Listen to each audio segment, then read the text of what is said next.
Brahmacharyena Kanya Yuvanam Vindate Patim. Now this is Atharva 11.5.18. 11.5.18.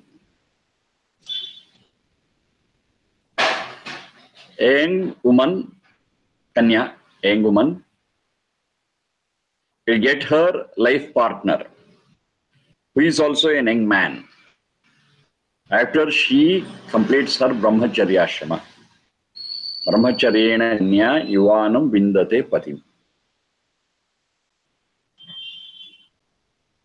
Now, some people are of the opinion that Vedas are dogmatic and not relevant to day-to-day life.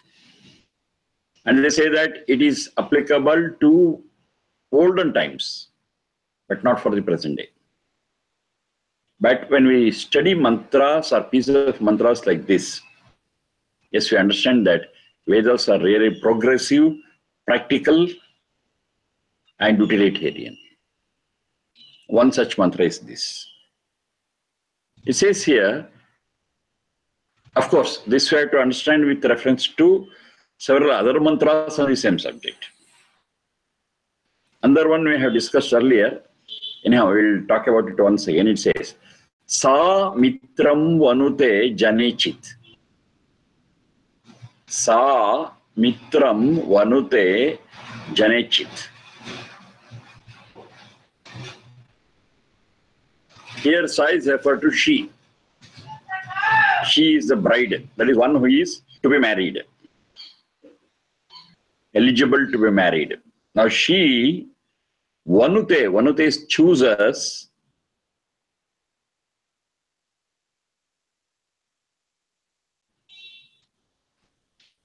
Among the suitors, her life partner. That life partner is mitram. Sa mitram vanute. She chooses her life partner, janechit, among those who have proposed to her. Among those who are interested in marrying her, among them she chooses her friend. Sa mitram vanute janechit. Is a piece of the Veda mantra. So choosing one's life partner is the responsibility of the very young people. Young man and young girl that choose their life partner, and it is their responsibility.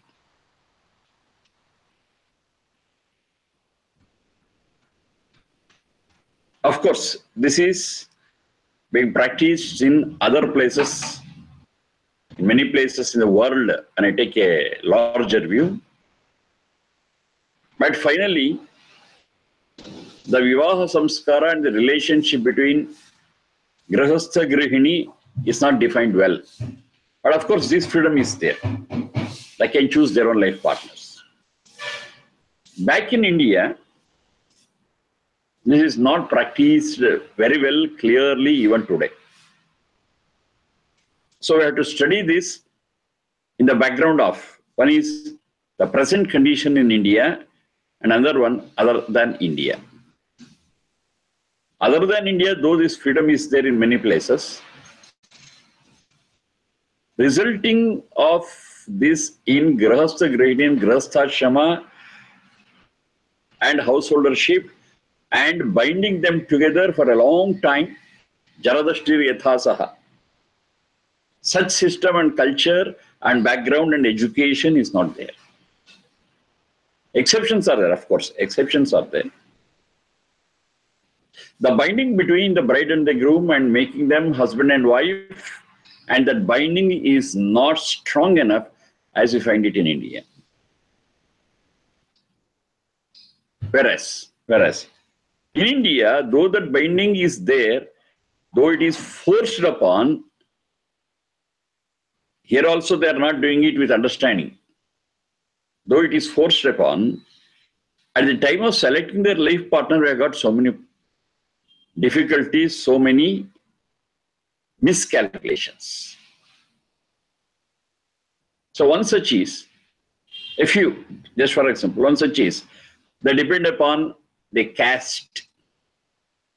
So when they want to find a bride or a groom, their first parameter is caste. Oh, that's a problem. Caste is man-made. Caste is man-made and it is not natural. That's one basic thing we have to understand. Of course, we have got one word in Vedas as jati. Now, this word jati has been translated into, has been understood as caste, which is not right. Jati has to be understood as species. Species, not caste. Jati is equal to species and not caste. Species is natural. And how do they define it, jati? They don't define it as, not in Vedas, elsewhere, they don't define it as caste, which comes by birth. Instead, they define it as samana prasavatmika jatihi. Samana prasavatmika jatihi. That's how they define it.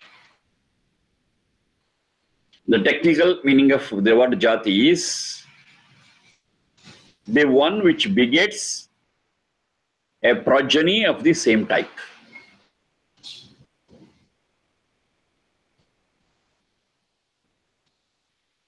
That is one jati, that is one species. Mating of two cats will beget only a cat, not a dog. So cat is considered as one species. Two horses, when they mate, the resultant is a horse. So they are supposed to be belonging to one species. Two elephants, they mate and the result is an elephant. Samana prasavatmika jatihi. So with this technical definition, if two human beings mate, they beget a human being. Therefore, the whole human race belongs to one species and one jati, and that is Homo sapiens. It's a technical name that is given to human beings. So all human beings belong to one species, all human beings belong to one jati. Now jati is species, not caste again. Maybe because of geographical influences, there could be little difference between them. Say some people are called as Mongoloid, some people are called as Chinese, some people are recognized as Tibetans, some are Caucasians. So different races they speak of. And there are some marked differences in their structure because of their genes and because of their geographical location. But still, even if they marry and if they live together, what they beget is a human being.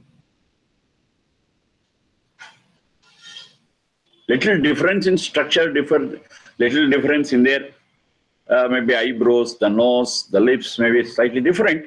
It doesn't matter, but they still belong to one common species. As you get varieties in mangoes, just for example. All are mangoes only.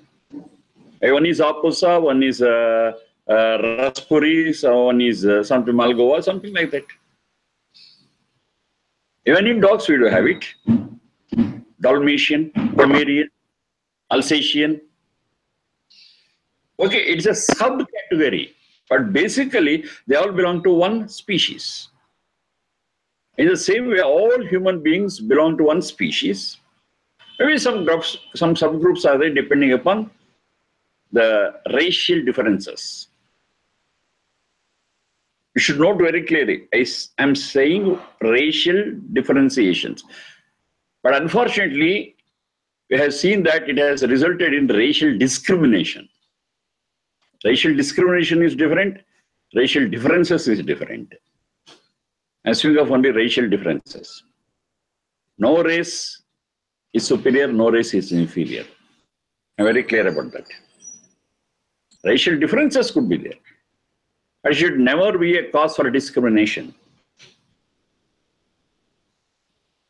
Okay, finally, Jati means species, and all human beings belong to one species, one Jati called human beings. Homo sapiens technically. That is number one. But unfortunately, in many places, they look into this artificial classification of caste and so many problems they have created. Now, in India, we have got this caste system. Elsewhere, we have got other problems. They too, they have got sects and subsects. And they never go for marriage relationships between sects. They've got their own problems, they got their own restrictions. Very few cultures, very few societies recognize all human beings as one. Very few. And one among them is this Vedic culture and Vedic way of life. In this Vedic way of life, they never discriminate human beings on any basis, on any parameter. They say all human beings belong to one race, belong to one species, Homo sapiens, human beings. So wide is the approach of the Vedas. Then there are many other parameters, Maybe in some places it is horoscopes, in some places it may be their affiliates, in some places it may be the family they belong to, in some places this whole marriage affair is like a contract, not something out of love and adjustment. Instead of that, it is a contract. What I give, what you take, it's a business proposal. So many problems are there. It has got many, many forms. But here, in Vedic culture, they say Vivaha Samskara is a wonderful relationship that you are developing between a man and a woman. And the nature of it ultimately is friendship. Friendship. And this friend, this partner of life, they choose. The girl is free to choose her partner, the boy is free to choose his partner. They're free. One word we have been hearing about that is called as Swayamvara. To select our life partner by ourselves is our own responsibility. But in many cultures, we find that this responsibility has been transferred to the parents. They set up the nuptial relationships. And it was okay when some people in some societies, they follow this child marriage. A child marriage by itself is not healthy, is not correct. Vedas are very clear that child marriages or late marriages are not really useful. The marriage between young people, what they call it as Praudha Vivaha, between two matured young people is really useful, healthy, and the progeny what they get will be healthy and good citizens of the world.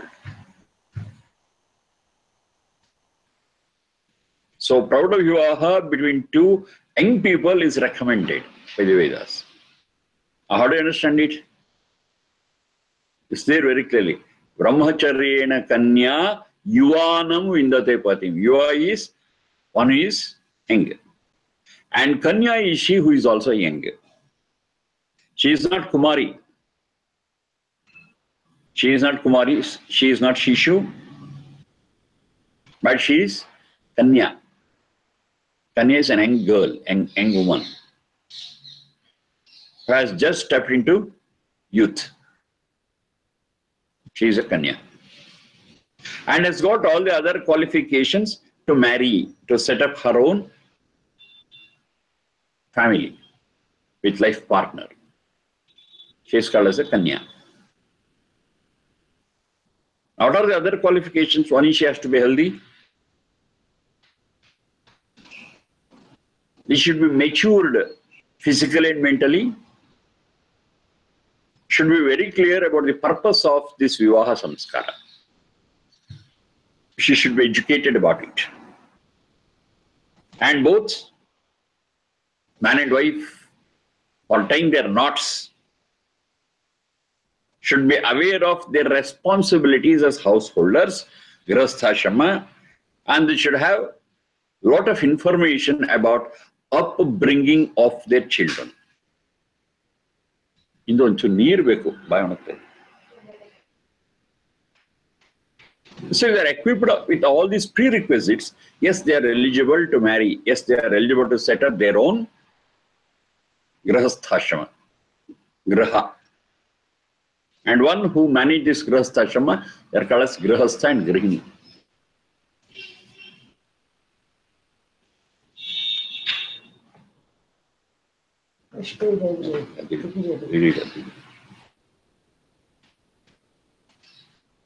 Now, how do we ensure that they are equipped with all this knowledge? Perfectly well, we have got the answer there. It is Brahmacharyena Kanya Yuvanam Indate.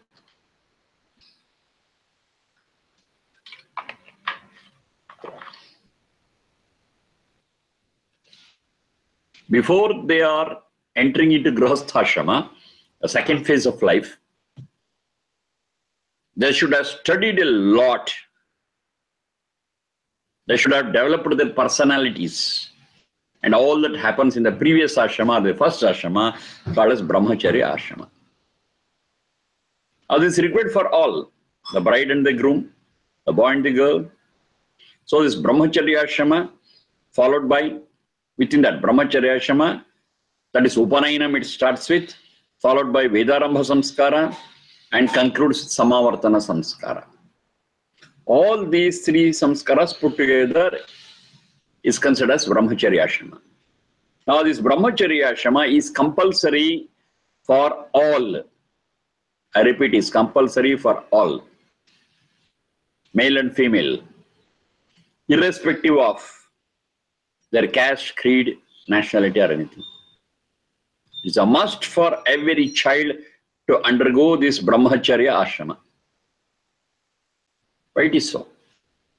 This Brahmacharya ashrama is not a blind rite or ritual. It is a phase of learning. So what Vedas are envisaging is, it wants every child to be educated. Simple. No reasons. No reasons for not getting their children educated. No reason is accepted. Every child in the society has to be educated. Now it may appear a little ridiculous today because the cost of education is very high. So how we are going to insist upon people to get their children educated when the cost of education is so high? Now Vedas already has an answer. It's very clear that education is not to be sold. Education is to be provided free by the society, by the government, by the ruler, whoever it is.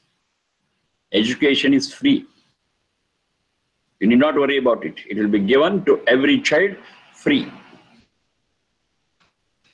100% free. So when education is provided 100% free, yes, the rule to make it compulsory to every child is very, very reasonable. Very, very reasonable and profitable. A society where men and women are educated, yes, that society will be the cause for creating a welfare society. knowledge and education in the real sense is required for setting up of a welfare society. And the society is how it is made up of. The society is made up of small units, and those units are called as householders. Every family is a building block of the society. When the building blocks are strong and sturdy, the society will also be strong and sturdy. If the bricks which go in making of the society, if that is weak, if that is not strong enough, then the structure created of it, that is the society, also will be equally weak. So building up of a society in a strong way requires strong bricks, strong units called as family. There is such a relationship between family and society. Now this is visualized in this Vedic culture. So how to make every brick strong? The components which go into the brick are here basically the bride and the groom. Both have to be educated, matured, young.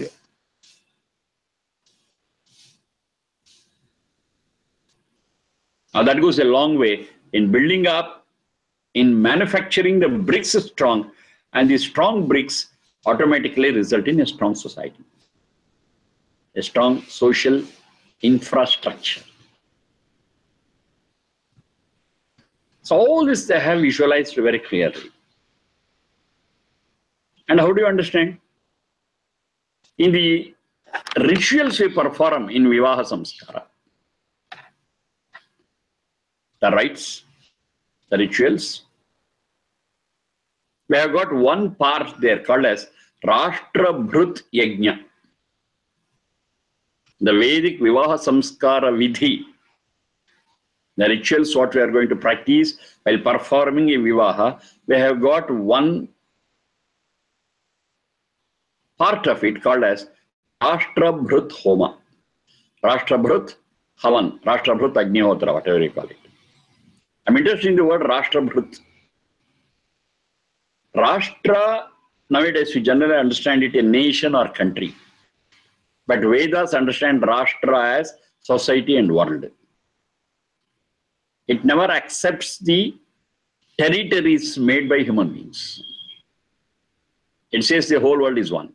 It is one world government, it is one world society. It is one unit. Whatever happens in one piece of the world, in one place of the world, will have an impact on the other parts of the world. It is one unit. A pollution is there in one place, it spoils the environment in another place. If the ozone layer is gone, it affects the whole globe, not only that place upon which there is a hole in the ozone layer. No, it affects the whole globe. Global warming is a global problem. Air pollution is a global problem. Water pollution is a global problem. Pollution of the land, earth, is a global problem. Why we use it global, global, global? Because it is one globe, and what happens in one place definitely will affect other places. It is one unit. And in all these cases, the man-made territories, the man-made boundaries has no relevance. What is made by nature only works here, and man-made territories and man-made boundaries are totally irrelevant. So Rashtra, when we say, it is the whole world. Brut, Dubhri Bharana Poshana Yoho, that's the root. So the whole Rashtra, the whole world is upheld and nourished, maintained, propagated. And this discussion and knowledge reminder is there as part of the marriage ritual, Vivaha Samskara. So trying to enlighten the bride and the groom that today you are getting into wedlock. You are becoming Pati and Patni. You are becoming Grahastha and Grahini. Now, among so many responsibilities that you have to take upon yourself, taking of responsibility itself is called as Vivaha. V is special, Vaha is to take on. Vaha Prapane. To take on special responsibility is called as Vivaha. V plus Vaha. V plus Vaha. So taking of special responsibilities is part of this Grihasthashrama, and only when the people in Grihasthashrama, in that phase of life, they take up these responsibilities, it is good for them, it is good for the society around.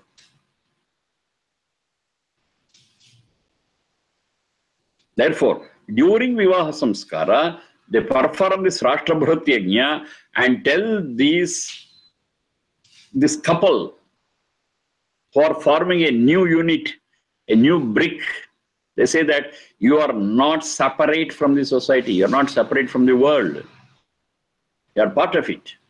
So whatever you do within your household, in your Grihasthashrama, will have an impact on the society around and world around.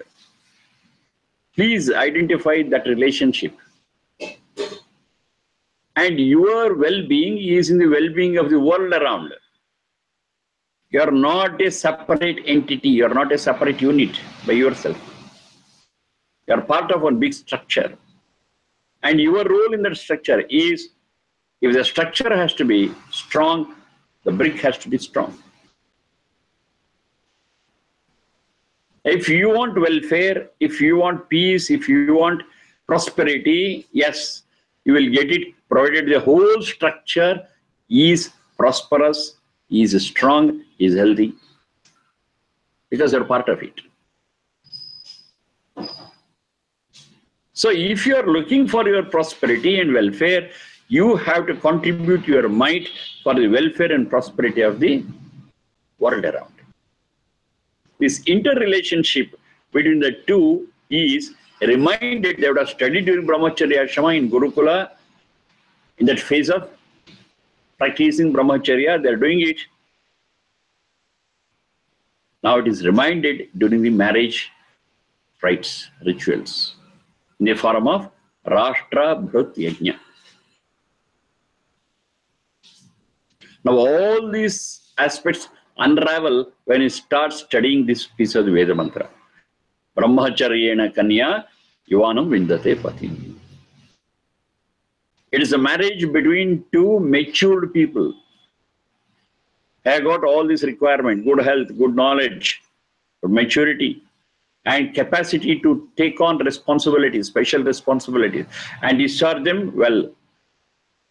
Yes, they are eligible. This also I had referred to earlier. Among the 16 samskaras, starting from Garbhadana, Pumsavana, Simantanana, Jatakarma, Namakarna, etc., up to Samavartana, it is compulsory, mandatory. Up to Samavartana. So that is the first 12 samskaras. The first 12 samskaras are compulsory to all, irrespective of caste, creed, nationality, gender, anything.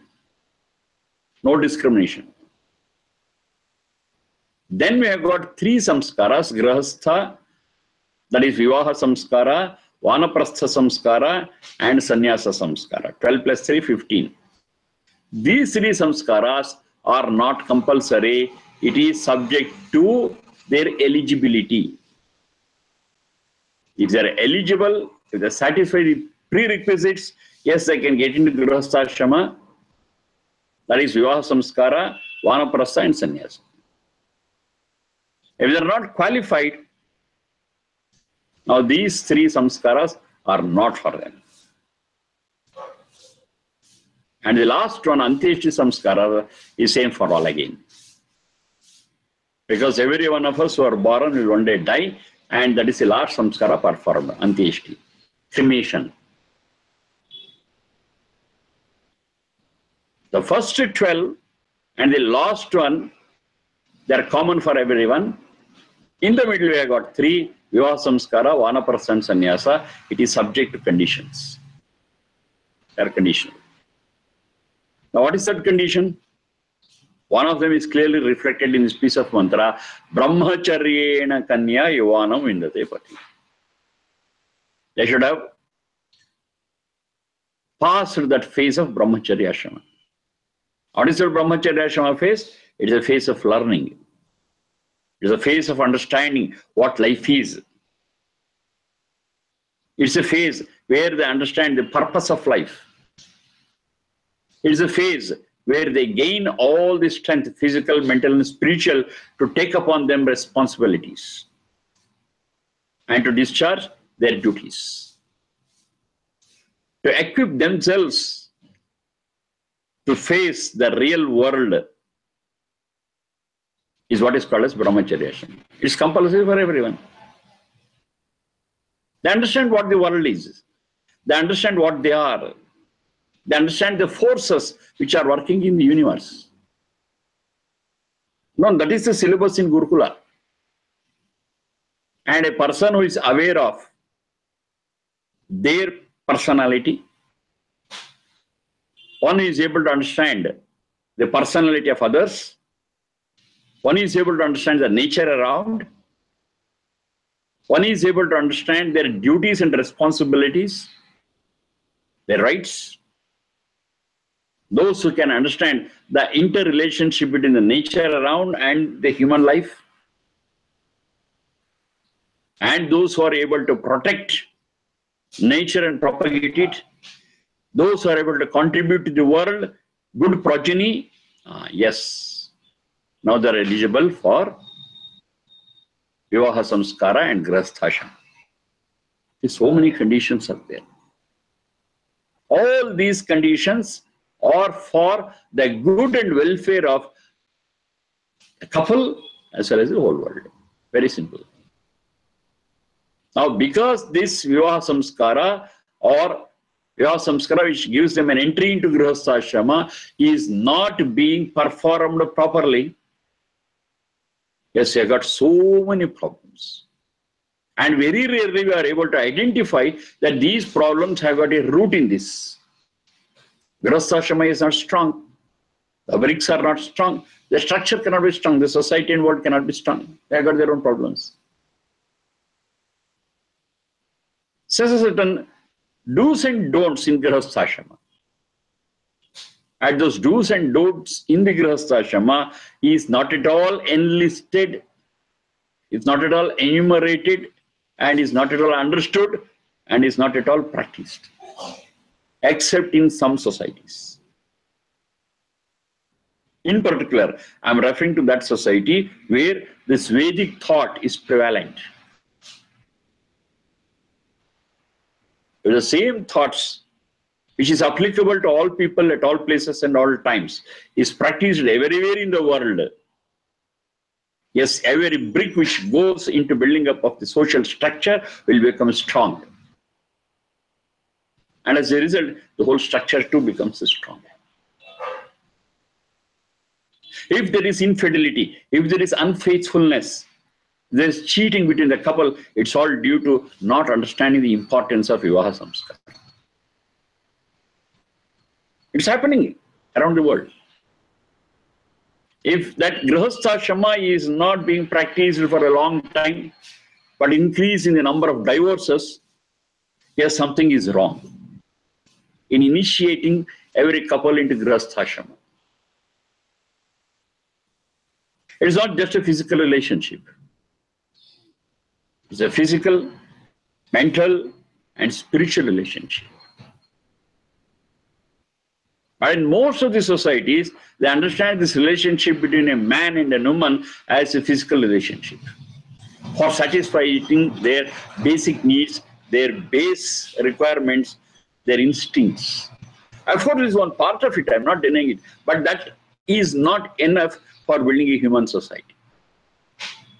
We need many more other things. In animal world, it is fine. In animal world, they work on their instincts, and that instincts of reproduction, regeneration, yes, that is enough for them. And they have got their own rules and regulations. It's not that they meet always. They've got seasons, and the heat, the period of heat in those animals, and in that period they mate, they beget, over. Very few species in animals, they got this concept of family.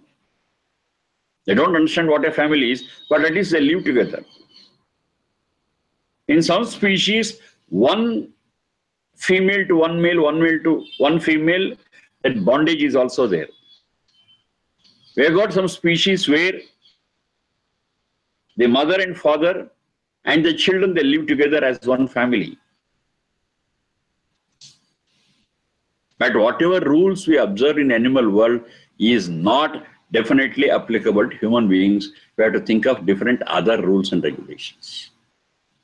The same do's and don'ts won't hold good here, because human beings work on not just basic instincts of nidra, hara, bhaya, maitvana, they also work on so many other requirements. They were evolved animals. They got thinking capacity, they got analyzing capacity. They can visualize. And all these faculties, all these phenomena is not there in other living beings. So the rules, what is applicable to human beings for getting into this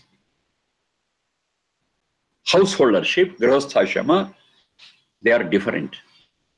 And these are very clearly enlisted in the Vedas. And is applicable to all. It's not that Vedas are for one particular race or creed or nationality or gender, whatever it is. No, it's universal. This we have been discussing several times. Whatever piece of Veda mantra or whatever Veda mantra we study, every time we check whether it is universal or not. It is applicable to all people, at all places, at all times. We have been checking.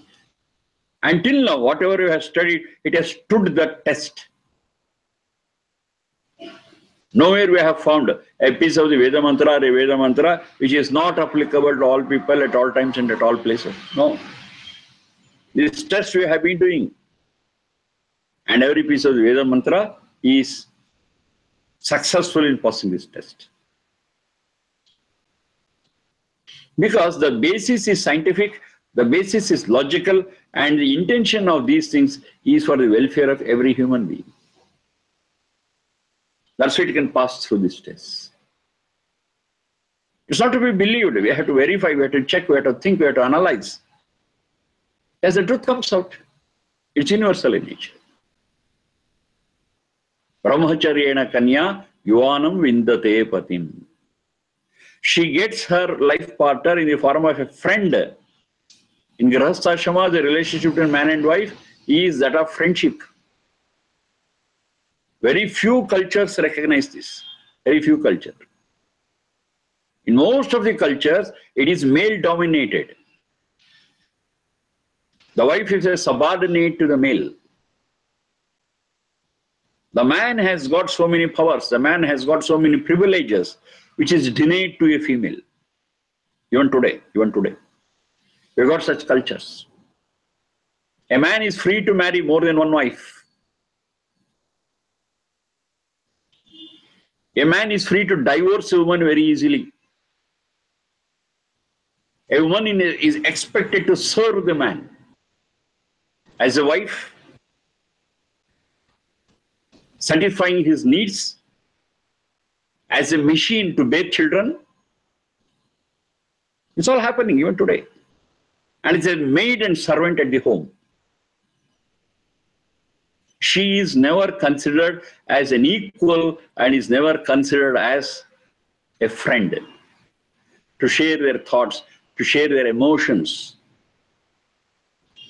to live together. No, such a thing we find in very few societies. I'm right. I'm right. Because of this situation only, we find this fight for women liberation and equality is working in many societies. They work for their equal rights. They want to liberate women. They want to empower women. Why all these things? Because it is not given easily. It is not given in societies normally, which they should have given. So they are supposed to fight. They are forced to fight. This gender discrimination is there throughout the world. That Vedas say, don't discriminate on the basis of gender. Because this whole world, the whole human society works on spiritual plinth. And when we come to the spiritual plinth, man and woman will never discriminate. It is a spirit we are looking at. We are looking at the soul, which is beyond gender. It's only in Vedas we find such a thing. In all societies, said and unsaid, there is gender discrimination. Women are treated as second-grade citizens. And the concept of God in most of the cultures, when we look into, we find that God is considered as male, superior. Of course, woman goddess, we do have, but it's very, very little. In major cultures, what we have got, in major religions, what to understand here, God is male. And women are subordinates. So the equality between man and woman itself is not envisaged, is not visualized. But in Vedic culture, it's very, very important. A few classes ago, we studied that Atharva piece. It says, Tam Sri Tam Pumanasi, Tam Kumara Uttava Kumari. You are male, you are female, you are Kumara, you are Kumari. It all depends upon the physical structure. But when you come to the spiritual level, you are all one, you are beyond gender. This realization of the fact we find very clearly in the Vedas. Now, if you follow the instructions of the Vedas, the relationship between man and wife, the relationship between husband and wife will be that of a beautiful friendship. And that beautiful friendship itself is a strong binding factor in the bricks and as a result in the whole world, in the society.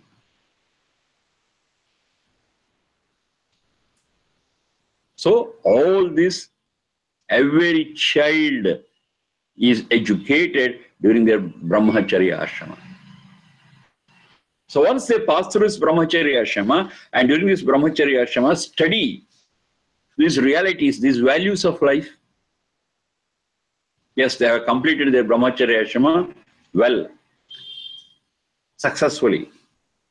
Now, if they go for setting up families, yes, those families have to be strong, have to contribute a lot, can contribute a lot for the welfare of the society. As a result, they too will experience that welfare. They have got their own share of welfare, their prosperity. It's all interlinked. It's all interlinked, and all requirements are kept ready and given to the young man and woman. Brahmacharyana Kanya Yuvanam Vindate. With all these prerequisites only, they are eligible to get into Grihasthashrama. Just one simple question. We have been seeing people entering into Grihasthashrama, maybe in that name or some other name, wedding, marriage, this or that. But how many times we have checked their eligibility to get into this? The only eligibility we are able to understand is their age and physical maturity over. There are rules and regulations. In India, it is 18 for a girl and 21 for a boy. Then only they are eligible to become man and wife. Just physical age over. Whether they are mentally matured, whether they are equipped with all the knowledge which I am discussing now, No, we don't have any scale to measure it. It's the same case in different other countries also, in different other cultures also. They just insist on their age and other parameters, but they never concentrate on the special responsibilities that they are supposed to have to build a beautiful brick, a strong brick, and thus a strong society. They are not doing it. Strong bricks and strong families are missing, and as a result, the whole world is weak. They follow other parameters. But to what extent these other parameters contribute for a strong family, for a strong society, yes, we are totally in dark. More and more details we'll be able to understand when I go in detail as to how this Vivaha Samskara is performed. It's not that everything is taught during Vivaha Samskara. All the things are taught while they are in Brahmacharya Ashrama, and in Vivaha Samskara, we remind the bride and the groom as to their responsibilities. We take them back to what they have studied earlier and tell them, you are going to set up a beautiful, a strong, friendly relationship. And that's a strong brick we are speaking of, which goes in building up the whole world strong. So when you study that Vivaha Samskara in depth, yes, we'll understand all these things. I'm just giving a bird's eye view, a rough idea as to what it is. Every mantra which is chanted there, the meaning of those mantras, the Veda mantras, yes, they are so enlightening. They are so strong in building up a family and a society. No exaggeration, no fiction. It is psychological, it is logical, it is scientific. All those things we can find there. Brahmacharyena kanya yuvanam vindate patim. There is a small sentence which speaks that a girl is free to choose her friend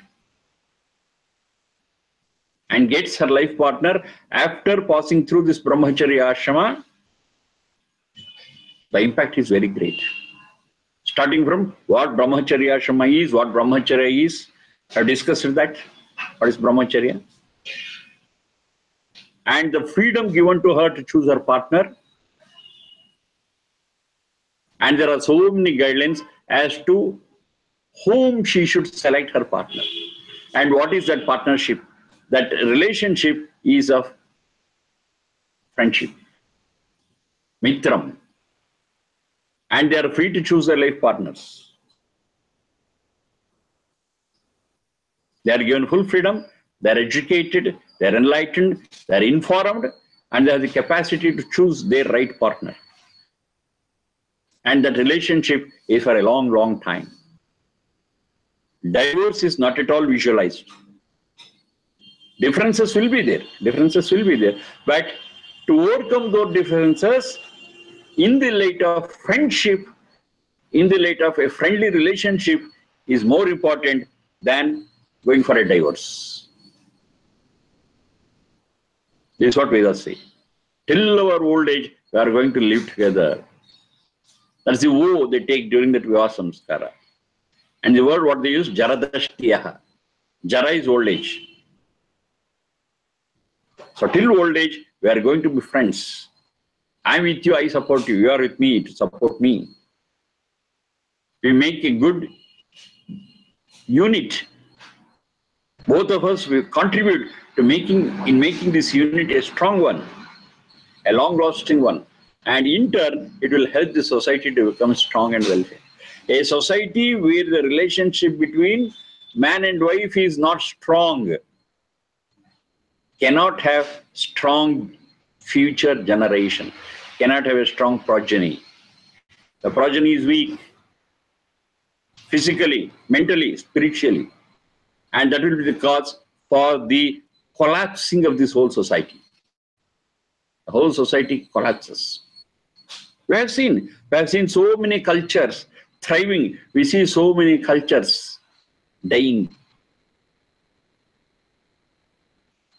When you study the cause for their thriving or for their collapsing, we find that something is related to this relationship between man and wife and the marriage and the wedlock and the rules and regulations they follow there. Whether the bricks are strong or not, that we will be able to understand. It's a study, it's a research that we have to make. Many people have done it. And the whole answer and the preventive process is there in this Vedic thought. Brahmacharyena kanya yuvanam vindate padim sa mitram manute janechit. It's all some guidelines which are given to very young people. And the considerations are different. But nowadays, the major considerations for this relationship between a man and a wife has become, most of the time, infatuation. That's a problem. Infatuation cannot bring two people together. Infatuation can bring them together temporarily. And once that infatuation fades away, there is no binding factor between the two. And the only way out for them is divorce. Whereas if it is human relationship for a definite purpose, for taking upon them willfully certain responsibilities for the welfare of their family and the society, yes, the binding is very strong. There is a strong nuptial knot that takes them a long way together. And during the journey, whatever be the ups and downs, they share it, they bear it as wonderful, close friends. Now that is a concept what you have got. That's a goal what you have got. That's the ideal what we have got for Grihasthashrama. How do you prove it? Yujyaste saptapada sakhasmi. This is another piece of the Veda mantra. The whole essence of this Vivaha Samskara is concentrated in the Saptapadi, the 7 steps they take. And that too, the last step it says, Sakha Saptapada Bhava, Sakha Saptapadi Bhava. So we are taking the 7th step for friendship. That friendship is the one which binds them together. It's not one being superior to another one person. It is not the domination of one on the other. It is friendship. And friendship is possible only between two equals who know very clearly what their responsibility is, who know very clearly what their duties are, and they willfully take it upon them. Of course, satisfying the basic physical need is there in it, without doubt. But that is not all. That too in human race, that's not all. It is one part of it. Plus the mental relationship. Plus the spiritual relationship. Plus contributing for the welfare of the family and the society. There are so many factors, so many elements to be considered for a strong family which results in a strong society. Now all this is packed in these 2 pieces of the Veda mantras. Brahmacharyena kanya yuvanam vindate patim and sa mitram vanute janechit. If you understand these 2 sentences in depth, yes, all these things, all these explanations, what I did now, they all unfold. What is the final result? To repeat the same thing, it is a strong family and it's a strong society, a strong world. Who says we don't want it? Every one of us you want. A strong family, a strong relationship, a strong society, a welfare society, and a strong world, a peaceful world. We all want it. The process is very, very clear here, and if you follow this process, it will happen. These guidelines are not for any one people, is not for any one country, is not for any one society, any one culture. It is universal, it is for all human beings. Now it's for us to identify it and practice it. And be happy, make the whole world happy. Thank you.